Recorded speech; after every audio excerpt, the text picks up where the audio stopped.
and you're all set. All right. Thank you so much. I'd like to call the regularly scheduled meeting to order this Tuesday, January 5th. And I want to welcome everyone. I want to remind everyone that this is a face mask, and hopefully, as you go out and about in the community, you'll put yours on. But Happy New Year to everyone. We will call this meeting to order, and I believe Police Chaplain Terrence Brown is with us. Yes, I am, sir. Can you hear me clear? We can. Happy New Year, Chaplain Brown, and we appreciate you being here, and we look forward to your words. Thank you, sir. Let us pray. Oh, Lord, as always, we come before you tonight in the spirit of praise and thanksgiving, forever grateful, forever thankful, and forever hopeful. In spite of the challenges, hardships, and heartaches that was produced in the prior year, a year that did not define us, but rather refined us as diamonds tried in the fire. And yet we are still here, shining brighter than ever, still determined, still believing, and still standing. For we are Monrovia United, Monrovia Resilient, and Monrovia Strong. So on tonight, let your peace, your grace, your wisdom radiate all throughout this meeting, start to finish, and everything in between. Bless, strengthen, and encourage everyone under the sound of my voice, their respective families, communities, neighborhoods, their health, and overall personal well-being. In your glorious name we pray. Amen. Amen. Amen. Amen. Thank you, Chaplain Brown. And next up, I'm going to call on Councilmember Crudgington to lead us in the Pledge of Allegiance. If you'd all please rise, I've got a flag here I'll put out on display. And begin. I pledge allegiance to the flag of the United States of America and to the republic for which it stands, one nation, under God, indivisible, with liberty and justice for all.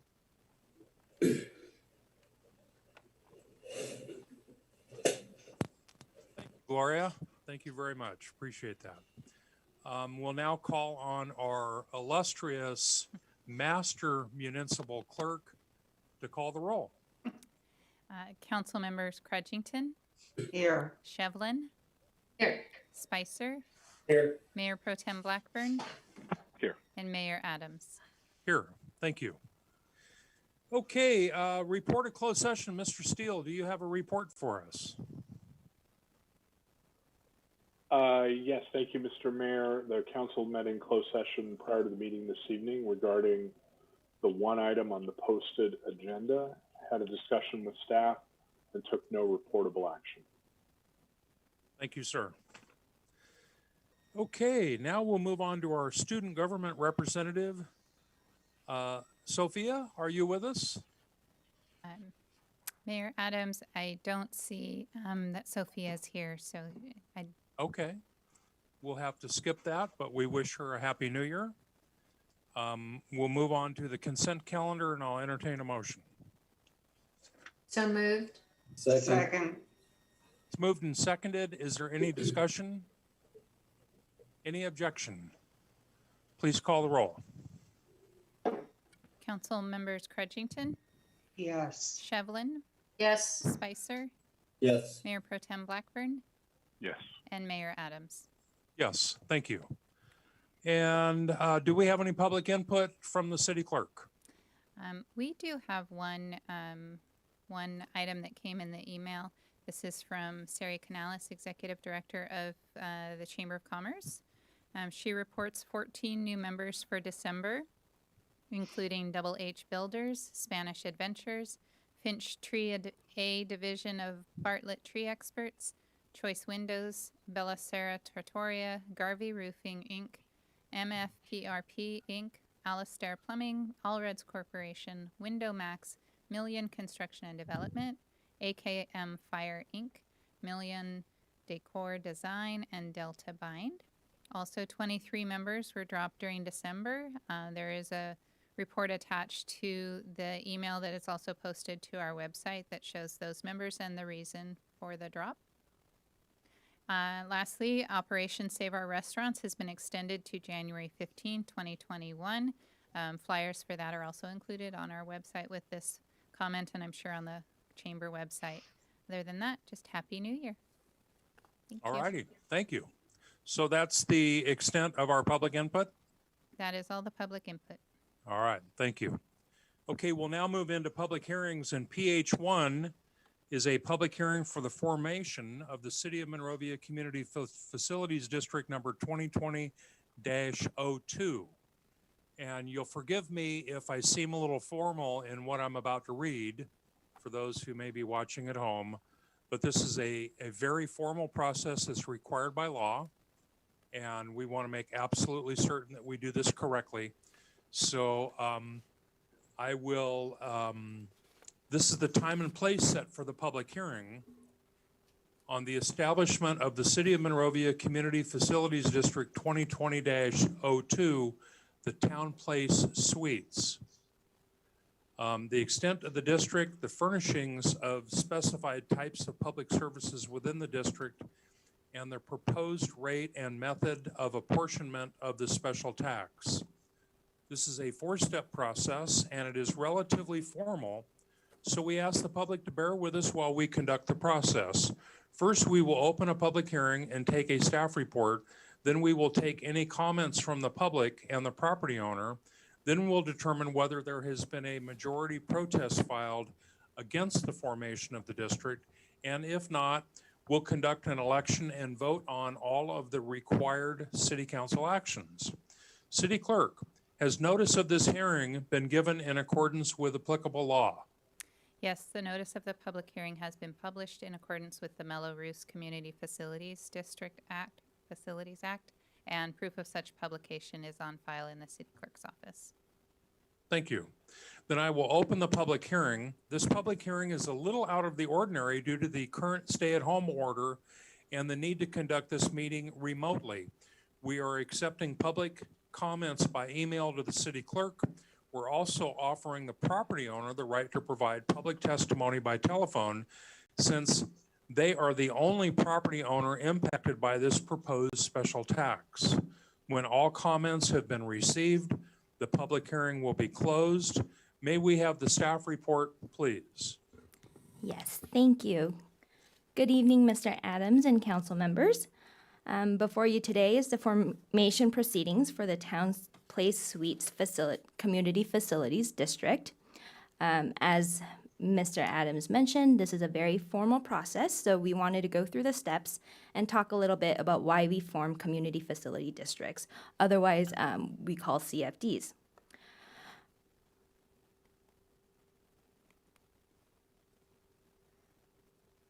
Sorry, clicker doesn't seem to be working on me. So on this slide here is the overview of the steps that we'll be taking today. We are currently in the public hearing process. If there is no majority protest at the end of this process, council may choose to establish a district and call a special election tonight. If the results are favorable from that election, then the council may choose to authorize the levy of the special tax for the newly established district. This is the project timeline.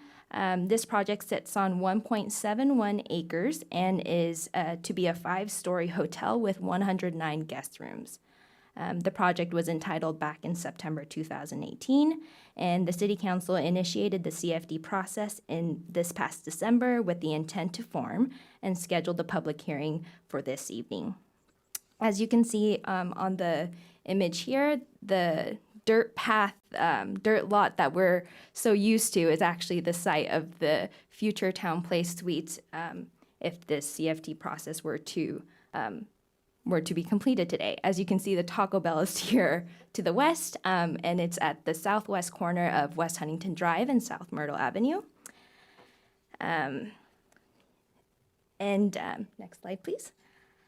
The hotel operation is designed to appeal extended stay travelers. The hotel offers a king studio, double queen, and also 1-bedroom suites, which also have fully equipped kitchens and a separate living/working and sleeping areas. Some of the amenities that this hotel is to offer is there are main lobby, small market, business services center, exercise room, breakfast room, and a pool. The hotel will also offer 109 parking spaces for their guests. For these significant development projects, there are development impact fees that can be assessed. These are one-time fees that can help address the service delivery impacts for this new development. For this particular development, there are two applicable fees. The first one is the fire service impact fee, which will help fire operations. And the second fee is the art in public places fee, which collects funds to be invested back into the community through various art in public places projects, such as the neighborhood treasures. The alternative to this fee is to install public art on their site. The city can waive these impact fees into restricted funds if the development project institutes a CFD, which is the process that we are in today. For the CFD to be established this evening, these are the primary services that are included in the approved resolution declaring the intent to establish a CFD, which we did back in December. It includes police protection services, fire services, including fire protection, suppression, and paramedic services, as well as the maintenance and operations of parks, streets, and the preservation of open spaces. Unlike one-time development impact fees, these two fire service fees and the art in public places fee, they're more flexible and they're made on an ongoing basis and will be levied in perpetuity. It ensures that the operations are staffed at appropriate levels and provide the services to our community that we expect. The fee will increase over time, either by 4% or the CPI, the Consumer Price Index, on an annual basis, whichever is greater. On this slide in front of you, it highlights the details of the election process. The landowner did submit a petition to the city to establish the district, and that waives certain notices and election requirements, which expedites the process that will take place this evening. There is only one person that would be voting, who is the landowner, and based on the size of the property, they have 2 votes. The landowner mailed the ballot materials 10 days before the election day today. To conclude this presentation, staff is recommending that following the public hearing, and if there are no majority protests, that we proceed with the formation of the CFD by following the action steps that you see outlined here. And that concludes tonight's presentation. If you have any questions, we are here to help. Thank you for that great report. Any questions of staff? Hearing none, we will move on to take public testimony.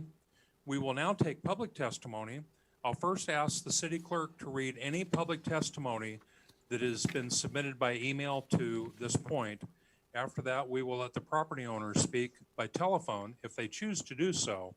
We're taking public input regarding the establishment of the district, the extent of the district, the furnishing of specified types of public services in the district, and the proposed rate and method of apportionment of the special tax. City Clerk, do we have any correspondence on this? We received no public input via email, and although the property owner was potentially going to attend, I do not see him in the waiting room. So we have no one who wants to speak on this item. Okay, thank you. Then I will close the public hearing. City Clerk, does a majority protest exist? No written protests have been received from the landowner within the district, and therefore a majority protest does not exist. So there's no protest against the establishment of the district, against the extent of the district, against the furnishing of a specified type of service in the district, or against levying a specified special tax within the district. That is correct.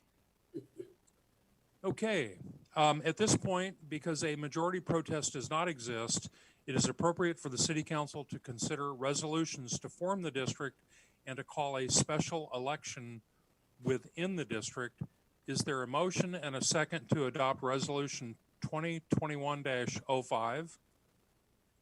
I'll make So- a, Go ahead, Becky. I'll make a motion to approve the formation of City of Monrovia Community Facilities District Number 2020 02 Town Place Suites, adopt resolution 2021-05 through 2021-07, and introduce, waive further reading, and read by title only ordinance number 2021-02, following the process outlined in the agenda report.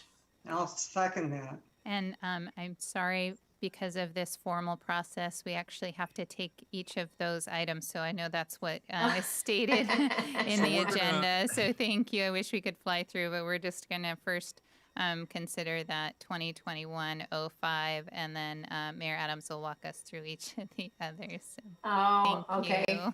sorry. I think, Alice, I think we can consider all of the motions having been made. If you could just call Work the roll through. on the individual resolutions. Sure, We don't need another motion and perfect. another Okay. second. So City Clerk, would you call the roll on 2021-05?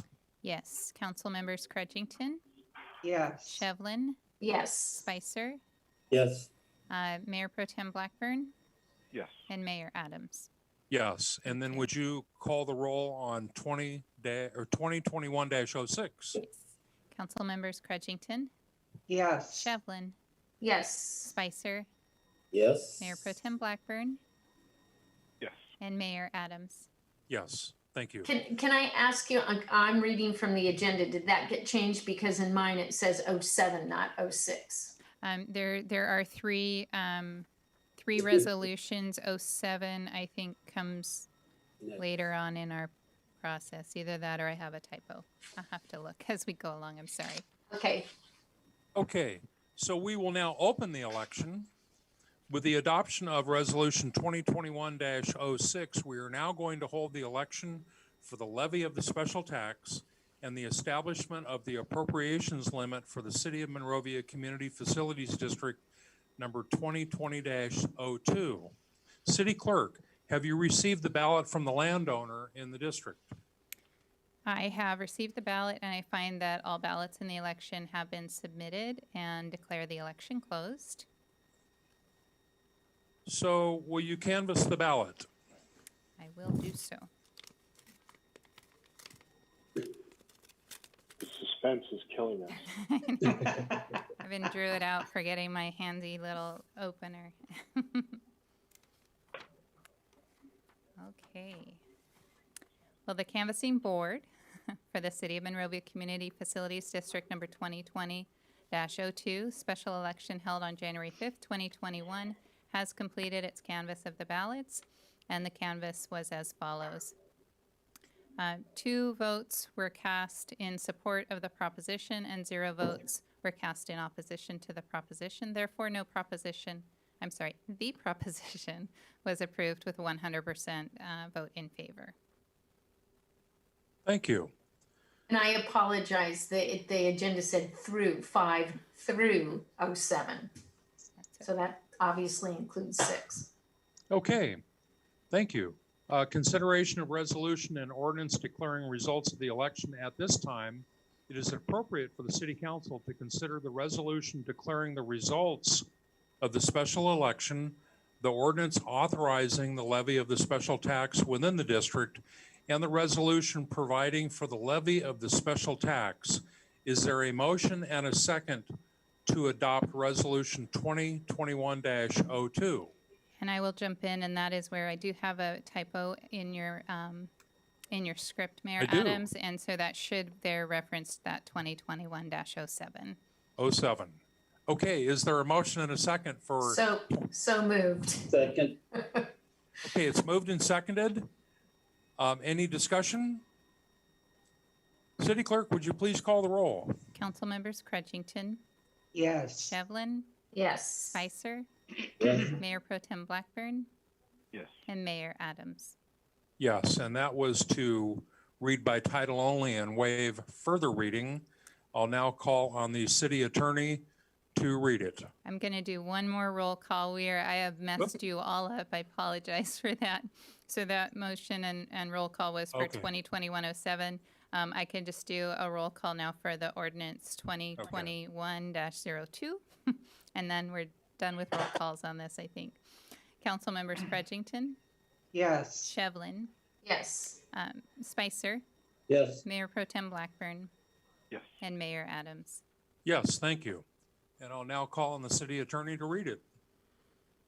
Thank you, Mayor. It's ordinance number 2021-02, an ordinance of the City Council of the City of Monrovia, California, acting in its capacity as the legislative body of the City of Monrovia Community Facilities District number 2020-02, Town Place Suites, authorizing the levy of a special tax within that district. Thank you. That closes out that item. We will now move on to reports of city manager and staff. And Mr. Feek. Thank you, Mr. Mayor. Happy New Year to everyone. It's certainly nice to see you all here in the new year. And happy haircut to you, sir. Thank you. I was so tired of the long hair that I couldn't get cut at the barber shop. I told Kira to just take it off. So nice way to start 2021. With you in your agenda packets tonight is just an update on some council directives. There's several items that we completed at the end of last year, including adopting a process for Measure W stormwater funding. We do have a couple items that'll be coming before you in the next few meetings. Starting with the January 19th meeting, we'll be doing the review of Councilmember Credgington asked about the Monrovia Old Town Advisory Board. Could it be gone? Could we convert it from a 5-member board to a 7-member board? We'll be discussing that as well as a little bit of the history of our other boards and commissions on the 19th. In February, Craig Jimenez will be bringing to council a review of the Historic Preservation Ordinance, how we consider and review Mills Act contracts. So we're going to have a little bit of interesting board discussions here in the coming months. And then a few items that we were able to wrap up at the end of last year, including an email I sent to council on December 17th, which provide an overview of how the county health department is funded, also what available funding is out there for street budgets in the next couple of years. Just to summarize for the public benefit, the county health department is a $1.2 billion annual budget as of this year. They have a variety of revenues that come from federal funding, state funding, grants, even program fees. But generally, there's a net county cost of about $222 million. It's unclear exactly where that funding comes from, but if you were to prorate it on a population basis, that's probably the best way to estimate how much it costs the city of Monrovia residents to help fund the county health department. Related to street funding, this current fiscal year as well as this next fiscal year, we have allocated most of the funds available for streets, with about an excess of $70,000 this year, about $100,000 next year. But in future years is where some of these committed funds for Monrovia renewal start to be freed up. In the fiscal year 2023, we'll have about $750,000 available in our annual street maintenance funding. This does not include our Measure K funding that we had talked about. So if anybody has any questions about that information, I'd be happy to share that later. Here in the next couple weeks, council is busy working on the State of the City address for 2021. It will be a virtual event, and so as we finalize the message, start working on a very high quality product, we'll be reaching out to members of the community, inviting them to the forum. We appreciate council's participation, and while it's not the same exciting event we historically do at the Studio Movie Grill, with venues before and after, it is going to be a nice, thoughtful event, so we're looking forward to that. At the end of last month, myself, Councilmember Spicer, as well as Public Works Director Sean Sullivan attended a MAD Town Council meeting just to talk about some of the signalization improvements that we're seeing along Duarte Road. It was a similar information sharing that we provided to council at a past meeting. So we're very excited to see some of the timing enhancements with Metro, with our intersections there along that Duarte Road corridor, and our neighbors in Duarte, in unincorporated Monrovia, Duarte, Arcadia, as well as Arcadia. We're all very happy and pleased and very grateful that we're able to participate and share information. We even provided them quite a bit of information to share with their respective constituents and members of their communities, and are just working hard to collaborate with our neighbors on these signalization and timing improvements. And so far, they appear to be working and have reduced timing quite a bit. So we're happy with the results so far, and we'll continue to monitor and watch. If council remembers, last summer, we applied for some housing grant monies through our Regional Housing Trust and the Council of Governments. We called the program ECHIP, Emergency Coronavirus Housing Impact Program. It was a lot like our HDRP, but we received about $130,000 to assist families who are suffering from coronavirus impacts. We've been very successful with the program. To date, we've spent about 95% of those funds. It's definitely gone to folks in need. We have been able to benefit 262 people, which includes 6 seniors, 113 youth within our school districts. And the average amount per household is about $1,700 to help with rent, utilities, whatever other bills or payments that they need. And they're collaborating with our local participating agencies, our churches, our various administrators. It's been a wonderful partnership program, much like the HDRP has been. But we're getting to that point now where we're running very low on available funds. And special thanks to Becky, who plays a very important role on the Council of Governments, on the Regional Housing Trust. We're already working hard to try and lobby and get some additional funding and resources for Monrovia. I think we have created some amazing award-winning programs. The council's been very clear in getting this money into the hands of our most needy and vulnerable residents. And the way we do it, I think, is very responsible. We typically provide some input and feedback to other neighboring cities on what we're doing, how we're preventing people from becoming homeless. And so I'd like to take a moment just to thank Becky, also to thank Tina, who's here in the room with me today. She and her staff have done just a tremendous job. Mountainside Communion, fantastic partner. We have several other partners, so I'm forgetting many names, but it's been a great program. But the need continues to be significant, and maybe we can look towards future ways and goals to try and find more resources for our residents.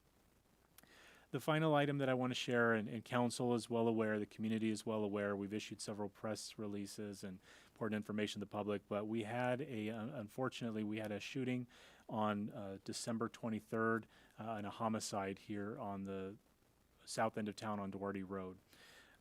It's, right before the holiday season, right after a really difficult year, and we've seen 5 shootings, incidents involving gun violence in the last 6 to 7 weeks of the year. So it's just very unfortunate. It's coinciding with an increase in crime that our neighboring cities are reporting across the region, but also nationally. Many, across the nation, crime numbers have been going up in these last several months, and we're all trying to get a hold on it.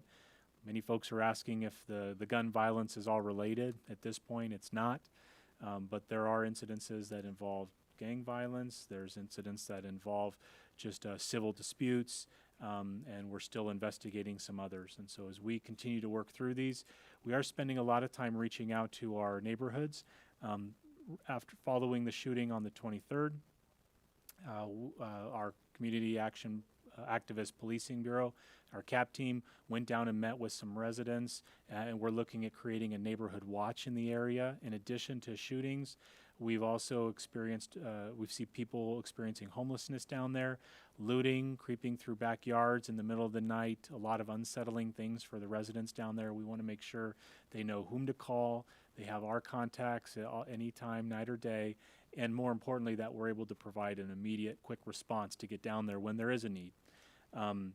We also were working with Edison to install cameras to be able to do some, to watch and keep an eye on that area. Within that block, that 300 and 400 block on Duarte Road, We not only had the homicide on the 23rd, but several weeks prior, we had a report of shots fired and found 10 shell casings there on Duarte Road. So in just the month of December, two shootings at that same intersection.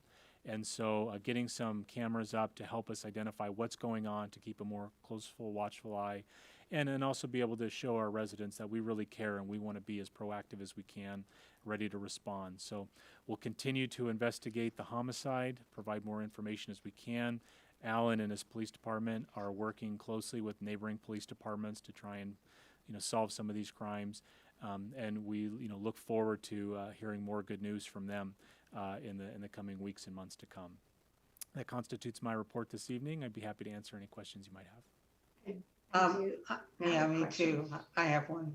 Go ahead, Becky. I just, since there's the ongoing various health orders and whatnot, there have been a lot of questions regarding eviction moratoriums. And I just wondered if you could briefly state what the status is for Monrovia. I had understood, or I thought, the county was going to have something on their agenda today, but I have not been able to find anything in terms of any determination as to their agenda today. But at any rate, what you can possibly tell people, or if we need to come back at next meeting and have a larger discussion. I can provide enough an update and happy to provide any further discussion later.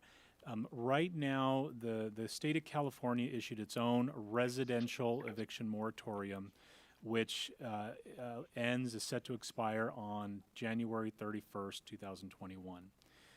Different reporting requirements, different language than the emergency orders that the city of Monrovia adopted back in March and in April.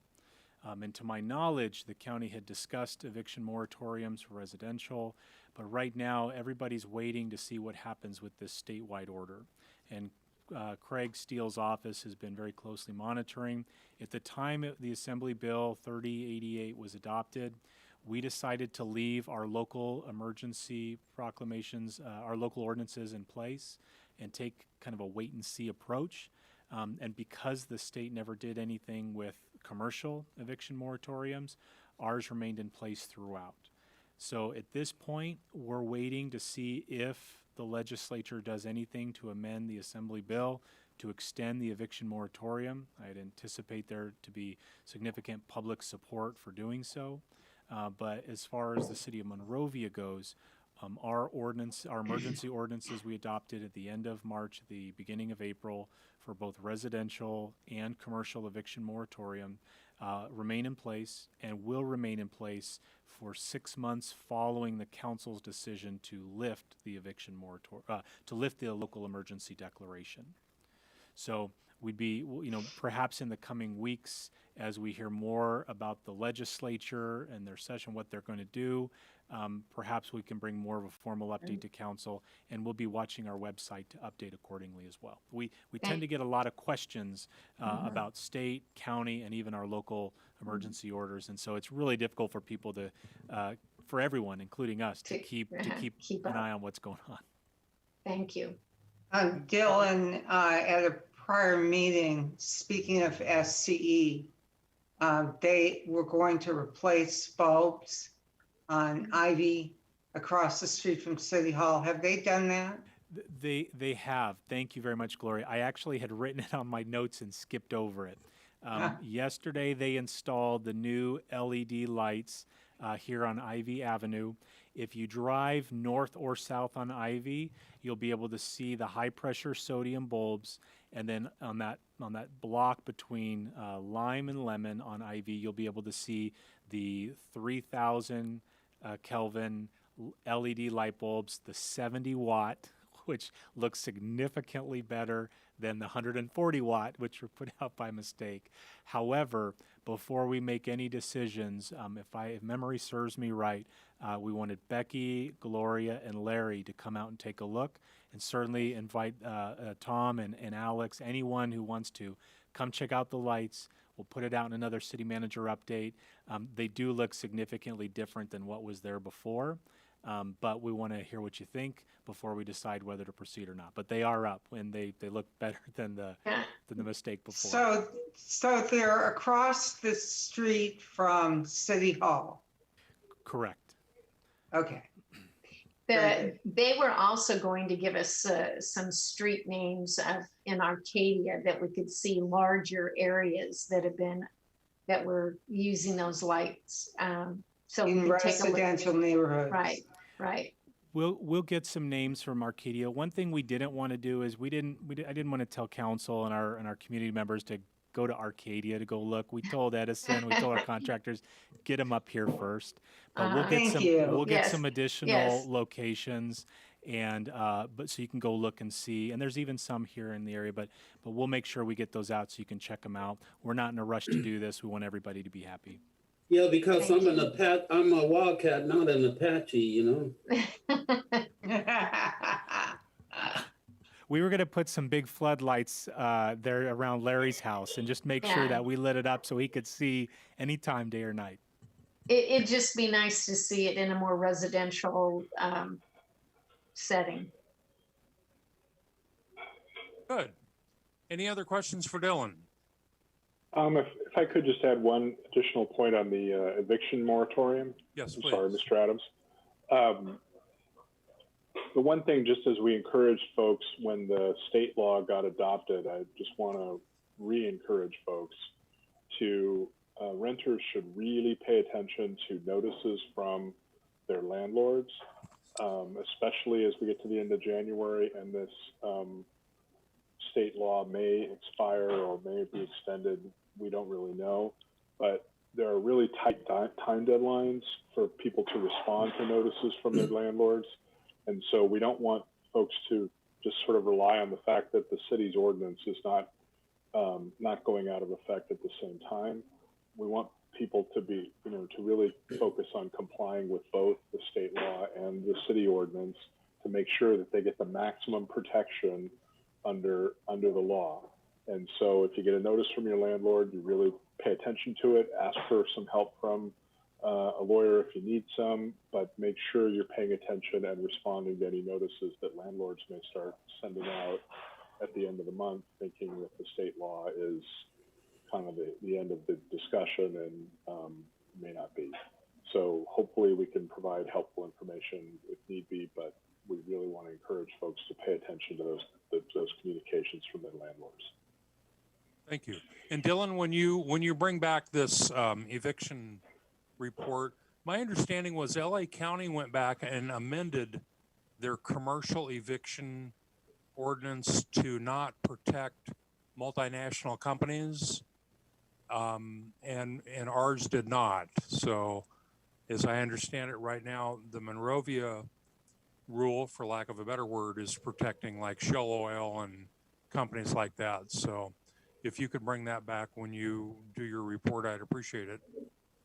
Absolutely. Any other questions for Dylan? Okay, we will move on to reports of city council members, and we will start with Mr. Spicer. And Mayor, I don't have a report, but I'd just like to wish everyone a happy new year. I look forward to a better 21 than a 20 that we just passed.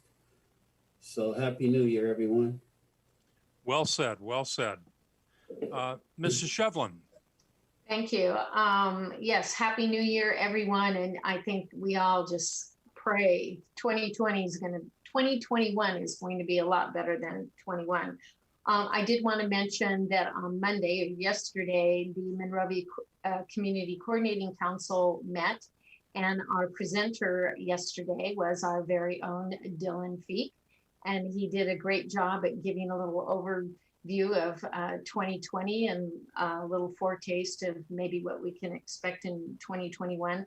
And it was out of his presentation, there was a rather I won't say in depth, but a meaty conversation regarding our rental assistance program and a lot of the assistance monies that are out there right now.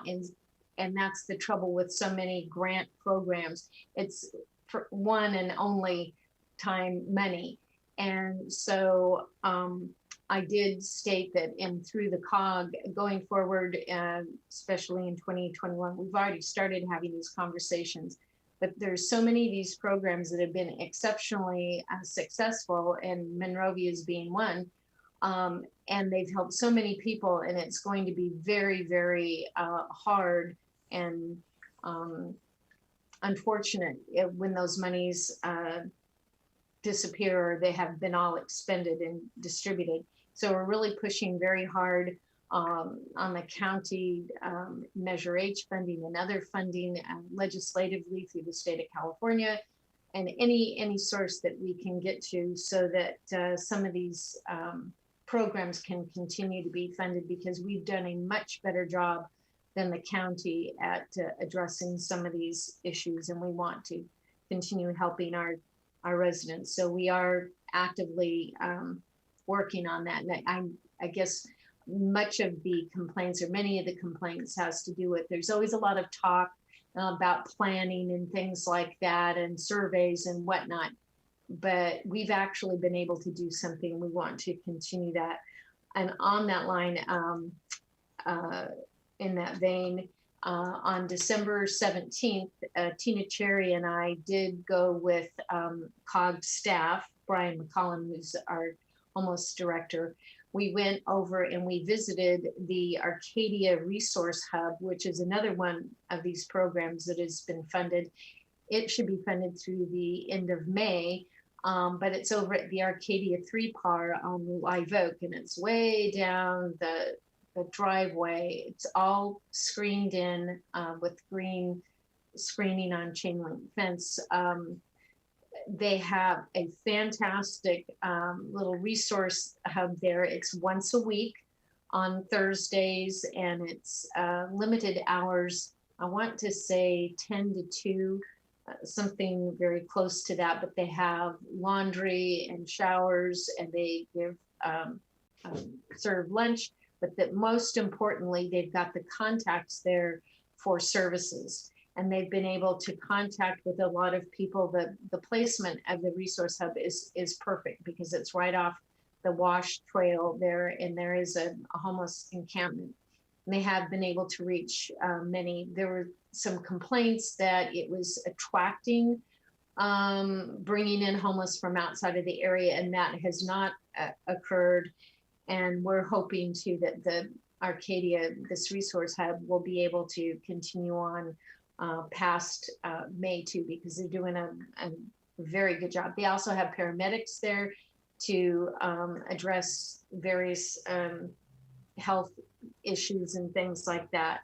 So there was one fellow in particular, and it had to do with he's diabetic and getting his insulin.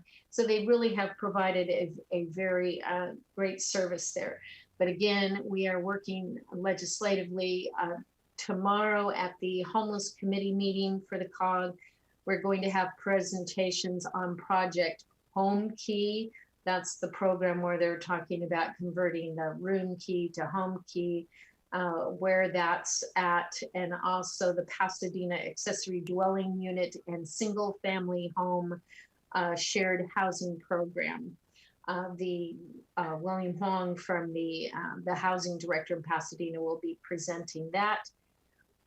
So we are continuing our legislative analyst and our lobbyist also are now attending those meetings, so we can have active conversations as to legislative pushes or things that we can make. And then at our next meeting in January, at our council meeting, I should be able to bring back some more information regarding the proposed white, quote unquote, white paper regarding LAHSA, the Housing Authority in the county, and communication and all sorts of issues regarding distribution of monies, so on and so forth. So you'll be hearing more about that.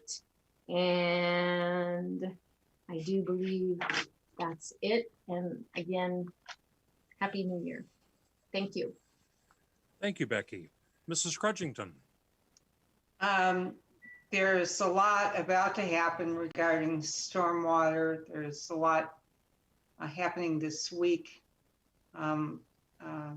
I call your attention to word we got from Dylan about an infrastructure bill regarding water that passed the House and the Senate and was signed by the president in the middle of all this chaos. Our stormwater projects got called out by name in a funding bill. So that's a real good start to the year. And I'm sure I'm going to have more good news very soon. And Happy New Year. And Happy New Year to you. Thank you. Mr. Blackburn.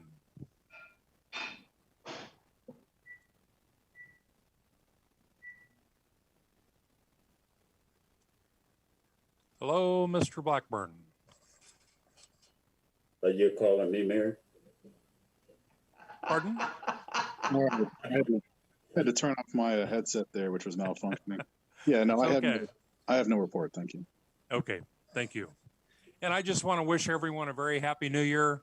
And it has been said, we're all very hopeful that 2021 will shine in comparison to 2020.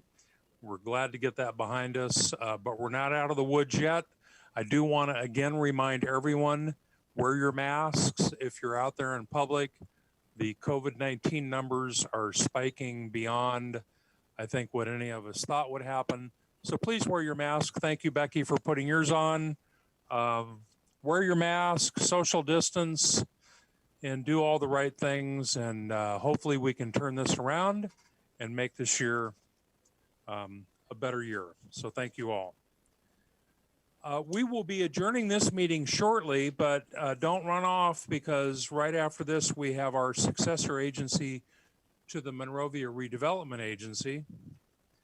But we're going to adjourn the regular city council meeting in memory of Margaret Peg Santelena, mother of Associate Planner Teresa Santelena. So Teresa, our thoughts and prayers are with your family. And it's always tough to lose family, but particularly right around the holidays. So if we could all keep Teresa's family in our thoughts and prayers, I know they will appreciate that very much. So that meeting is adjourned. We will now move on to a regular meeting of the successor agency of the Monrovia Redevelopment Agency this Tuesday, January 5th. And I will call on our city clerk to call the roll.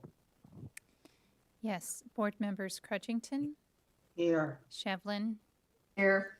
Spicer, Here. Vice Chair Blackburn. Here. And Chair Adams. Here, thank you.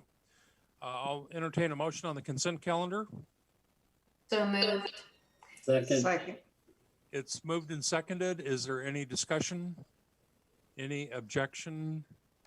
Then I'll call on the master municipal clerk to call the roll again. Board members Crutchington, Yes. Shevlin, Yes. Spicer, Yes. Vice Chair Blackburn, and Yes. Chair Adams. Yes, thank you. City clerk, did we have any public input for this agenda? No, sir, we did not receive any. We do not. Thank you. So this will conclude our meeting. We'll adjourn this, and we'll look forward to seeing you all again in 2 weeks.